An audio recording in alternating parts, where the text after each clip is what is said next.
অষ্টম শ্রেণীর ডিজিটাল প্রযুক্তি বইয়ের আজকের সেশনে সকলকে স্বাগতম জানাচ্ছি। আমি নীলুফার ইয়াসমিন, সহকারী শিক্ষক, গারুলিয়া মাধ্যমিক বিদ্যালয়, বাকেরগঞ্জ, বরিশাল। তো আজকের আলোচনার বিষয় হচ্ছে শিক্ষণ অভিজ্ঞতা 2, ডিজিটাল প্ল্যাটফর্মে ব্যক্তিগত তথ্যের নিরাপত্তাজনিত ঝুঁকি। সেশন 4, সামাজিক যোগাযোগ মাধ্যমের অতন্দ্র প্রহরী দল। ধাপ বিমূর্ত ধারণায়ন। প্রথমে পূর্ববর্তী সেশনের বাড়ির কাজ, দেয়ালিকার কাজটি সংগ্রহ করে জমা করবে।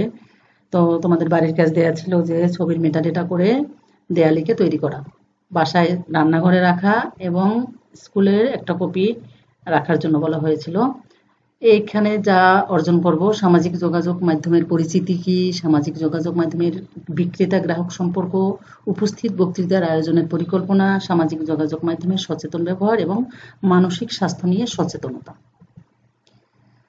প্রথমে যে কাজটা করতে হবে, সামাজিক যোগাযোগ মাধ্যমের পরিচিতি। এখানে 10 মিনিট সময় নিয়ে তোমরা কাজটি করবে। সামাজিক যোগাযোগ মাধ্যমের পরিচিতি।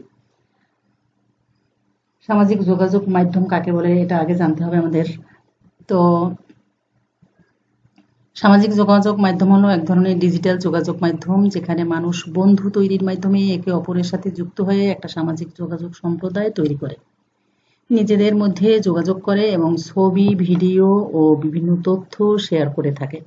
সামাজিক যোগাযোগ মাধ্যমগুলো মূলত অনলাইন নির্ভর হয়ে থাকে, অর্থাৎ সামাজিক যোগাযোগ মাধ্যমগুলো ব্যবহারের জন্য ইন্টারনেট সংযোগ থাকা প্রয়োজন। বর্তমানে সামাজিক যোগাযোগ মাধ্যম হিসেবে ফেসবুক, ইনস্টাগ্রাম, লিঙ্কডইন প্রভৃতি উল্লেখযোগ্য। আর ডিজিটাল যোগাযোগ মাধ্যম বলতে কি বোঝায়? ডিজিটাল প্রযুক্তি বা এই সংশ্লিষ্ট ডিভাইস ব্যবহার করে যে যোগাযোগ বা তথ্য আদান প্রদান ব্যবস্থা গড়ে ওঠে তাকে ডিজিটাল যোগাযোগ মাধ্যম বলে। তো কাজ 1, সামাজিক যোগাযোগ মাধ্যমের পরিচিতি। এই বিষয় সম্পর্কে বিভিন্ন ডিজিটাল যোগাযোগ মাধ্যম সম্পর্কে ধারণা নিতে হবে। কোন ডিজিটাল সামাজিক যোগাযোগ মাধ্যমগুলোতে আমরা কি ধরনের কাজ করি তা জেনে নিতে হবে। উল্লিখিত ছকে কয়েকটি ডিজিটাল সামাজিক যোগাযোগ মাধ্যমের নাম ও ব্যবহার লিখো। তোমাদের পাঠ্য বইয়ে একটা ছক আছে, এই ছকে তোমরা বিভিন্ন সামাজিক যোগাযোগ মাধ্যমের নাম লিখবে। প্রয়োজনে পাশের বন্ধু সাহায্য নিতে পারো। তো মোটামুটি জোড়ায় এই কাজটি সম্পন্ন করো। তোমাদের সময় দেওয়া হয়েছে 10 মিনিট, আর তোমাদের সুবিধার জন্য আমি এই কাজটি করে রেখেছি, আমার উত্তরের সাথে তোমরা মিলিয়ে নিতে পারো। ডিজিটাল সামাজিক যোগাযোগ মাধ্যমের নাম হচ্ছে ফেসবুক। আর সেখানে আমরা যেসব কাজ করি, এখানে আমরা পুরাতন বন্ধুদের খুঁজে পাওয়া যায়, স্ট্যাটাসের মাধ্যমে নিজের অভিব্যক্তি প্রকাশ করা যায়, অন্যের স্ট্যাটাসে নিজের মতামত প্রদান করা যায়, মেসেঞ্জার চ্যাটিংয়ের মাধ্যমে বার্তা আদান প্রদান ও সামাজিক যোগাযোগ রক্ষা করা যায়। এই ছিল 1 নম্বর ফেসবুক। 2 নম্বর এক্স, অর্থাৎ পূর্বের নাম ছিল টুইটার। এক্সের মাধ্যমে নিজের অভিব্যক্তি বা কোনো বিষয়ে মতামত শেয়ার করা যায়, ফলোয়ার বা অনুসরণকারী তৈরি করা যায়, ফলোয়ার সংগ্রহ, স্পন্সরশিপ, মার্কেটিং ইত্যাদির মাধ্যমে টাকা উপার্জন করা যায়, তবে এসবের জন্য অনেক পরিশ্রম করতে হয়। লিঙ্কডইন চাকুরিজীবী এবং ব্যবসায়ীদের জন্য বিশেষায়িতভাবে তৈরিকৃত। অধিকাংশ মানুষ চাকুরি উপযোগী প্রোফাইল তৈরি করতে লিঙ্কডইন ব্যবহার করে থাকেন। আর সবশেষ 4 নম্বর যে ধাপ, 4 নম্বর ইনস্টাগ্রামের মাধ্যমে মূলত ছবি ও ভিডিও শেয়ার করা যায়, বিনামূল্যে ব্যবসা শুরু করার সুযোগ ও ব্যবসায় প্রতিষ্ঠান সম্পর্কিত তথ্য পাওয়া যায়। এছাড়া আরও সামাজিক যোগাযোগ মাধ্যম আছে, যেমন হোয়াটসঅ্যাপ, মেসেঞ্জার, এগুলো হচ্ছে এক একটা সামাজিক যোগাযোগ মাধ্যমের নাম। আমরা কিন্তু এর মাধ্যমেও প্রত্যেকে একে অপরের সাথে যোগাযোগ করে থাকি। এরকম তোমরা লিখতে পারো তোমাদের মতো করে, আর আমারটা ভালো লাগলে আমারটাও তোমরা লিখে রাখতে পারো। তো আমি খুব দ্রুত বলছি এই কারণে যে তোমাদের ভিডিওটা অনেক বড় হবে। যদি তোমাদের বুঝতে সমস্যা হয় তোমরা পজ করে খাতায় অথবা বইয়ে নোট করে লিখে রাখতে পারো। তোমাদের এটা তো বইয়েরই ছক, বই পূরণ করার জন্য। এবার কাজ 3, উপস্থিত বক্তৃতার আয়োজনের পরিকল্পনা। এখানেও তুমি সময় 10 মিনিট পাবে।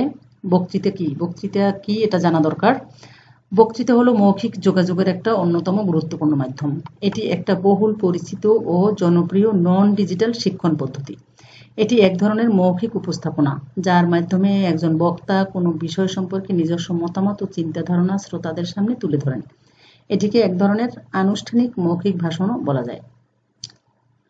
তাহলে তোমাদের বইয়ে কয়েকটা বক্তৃতার বিষয় দেওয়া আছে। বক্তৃতার বিষয়ে ডিজিটাল সামাজিক যোগাযোগ মাধ্যমে কতটুকু সময় ব্যয় করা উচিত, দিনের কোন সময় ডিজিটাল সামাজিক যোগাযোগ মাধ্যম ব্যবহার করা উচিত নয়, এবং ডিজিটাল সামাজিক যোগাযোগ মাধ্যমের নিরাপত্তা ঝুঁকি। তো এই 3টে বিষয়ের ধারাবাহিকভাবে তোমরা বক্তৃতা প্রস্তুত করে রাখবে। তোমাদের রোল অনুযায়ী বক্তৃতাও রেডি করে দেওয়া আছে, সেই অনুযায়ী তোমরা প্রস্তুতি নেবে।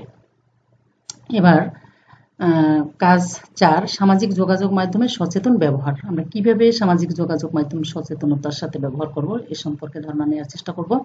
সামাজিক যোগাযোগ মাধ্যমে নিরাপত্তা ঝুঁকি।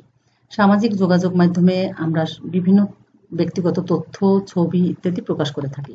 এসব তথ্য পাবলিক করে রাখলে যে কেউ তা দেখতে পারে এবং অনুমতি ব্যতীত ব্যবহার করতে পারে। যেহেতু সামাজিক যোগাযোগ মাধ্যমগুলোতে পরিচিত মানুষের পাশাপাশি অল্প পরিচিত এবং অনেক অপরিচিত মানুষও যুক্ত হতে পারে, তাই আমাদের ব্যক্তিগত তথ্যগুলো নিরাপত্তার ঝুঁকিতে পড়ে যায়। সামাজিক যোগাযোগ মাধ্যমে বন্ধু নির্বাচন ও ব্যক্তিগত তথ্য প্রকাশে আমাদের সচেতন থাকতে হবে। তথ্য সবার জন্য উন্মুক্ত না করে পরিচিত মানুষদের মধ্যে সীমাবদ্ধ রাখা উচিত। সামাজিক যোগাযোগ মাধ্যমে আর একটি নিরাপত্তা ঝুঁকি হলো আইডি হ্যাকিং।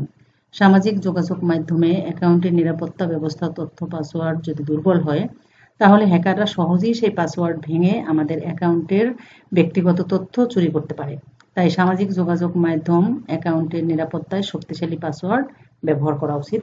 তাহলে সামাজিক যোগাযোগ মাধ্যমের নিরাপত্তা ঝুঁকি সম্পর্কে আমরা পূর্বের সেশনেও ধারণা নিয়েছিলাম, আর এখন কিভাবে সচেতনতার সাথে ব্যবহার করব সে সম্পর্কে তোমাদেরকে মোটামুটি ধারণা দেওয়ার চেষ্টা করলাম।